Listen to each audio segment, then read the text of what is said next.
दोस्तों, knowledge industry में आपको खुशामदीद। दोस्तों, आज एक नई स्टोरी आपके लिए लेकर आए हैं। दोस्तों, एक खातून ने सांप पाल रखा था जिससे वो बेहद प्यार करती थी।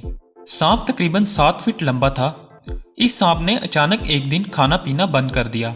खातून ने कई हफ्तों सांप को खाना खिलाने की कोशिश जारी रखी, लेकिन वो नाकाम रही, जिस पर खातून अपने पालतू सांप को डॉक्टर के पास ले गई। खातून ने डॉक्टर को तमाम तर सूरत हाल से आगाह किया, जिस पर डॉक्टर ने सवाल किया, क्या हर रात सांप आपके साथ सोता है? खातून ने जवाब दिया, जी हाँ। डॉक्टर ने फिर से सवाल किया, जब से इसने खाना छोड़ा है क्या ये आपके जिस्म के बेहद करीब लेटकर अपने जिस्म को अकड़ाता था?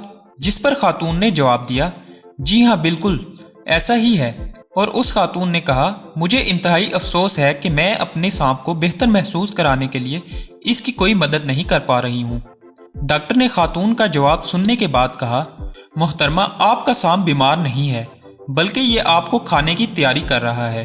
सांप आपकी जिसामत का रोजाना अंदाजा लगाता रहा है और इसने खाना पीना इसलिए बंद कर दिया है कि आपको खाने के लिए वो अपने पेट में जगह बना सके। खातून डॉक्टर की ये बात सुनकर सकते में आ गई। दोस्तों, इस वाक़ये से ये नतीजा अखज़ होता है कि आपको अपने इर्द गिर्द मौजूद सांपों को पहचानना है जो कि आपके निहायत करीब हैं, और इसका ये मतलब नहीं कि वो आपके बारे में अच्छे ख्यालात रखते हैं। ज़रूरी नहीं आपके आसपास फिरने वाले लोग, आपके साथ खाने पीने और उठने बैठने वाले तमाम लोग आपके हमदर्द हों। बस आपने ऐसे लोगों को पहचानना है।